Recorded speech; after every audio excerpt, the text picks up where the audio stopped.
এবারে ছেলের সাথে আমার 3-4 মাস ধরে যাবত মানে সম্পর্ক। ও আমার সাথে অনেক বাজে বাজে কাজ করছে। 3-4 বার ঘুরতেও নিয়ে গেছে। ঘুরতে নিয়ে যাওয়ার পরে এসব করছে। এখন এলাকার মধ্যে একটা মান সম্মান। ওর সাথে আমার 3-4 বার ঘুরতে গেছিলাম। একবার একবার গেছিলাম, ওর বন্ধু ছিল, ওর গাড়িতে করে নিয়ে গেছে।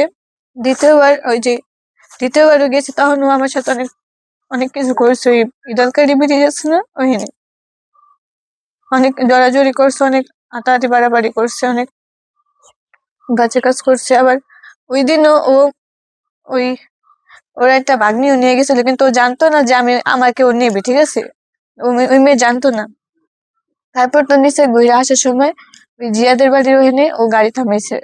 ও মানে ওর ভাগ্নি আবার বলছে, এখানে গাড়ি থামাইছো কেন কাকা? ও বলছে কি একটা লোক আসবে বলেছে, গাড়ি থামাইছে। ও আবার নেমে গেছে, আমি গাড়ির ভিতরে ছিলাম।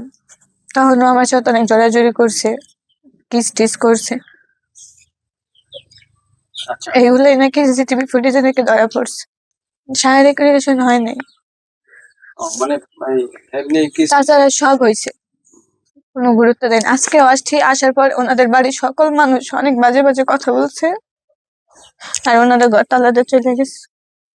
ওর জন্য আমার মান সম্মান গেছে। এলাকার মধ্যে মানুষ আমার অনেক কথা বলতেছে। আমি তো ওরেই চাই, আমার আমি তো কোথাও কারোর কাছে মুখ দেখাতে পারবো না। তারা কি বলবো? আমার জন্য তো তাদের মান সম্মানে সব চলে গেছে। আমার খালুরে যে যে নাহি অনেক কথাই বলতেছে, আমাকে নিয়ে নাকি ব্যবসা ব্যবসা করছে, অনেক কিছু।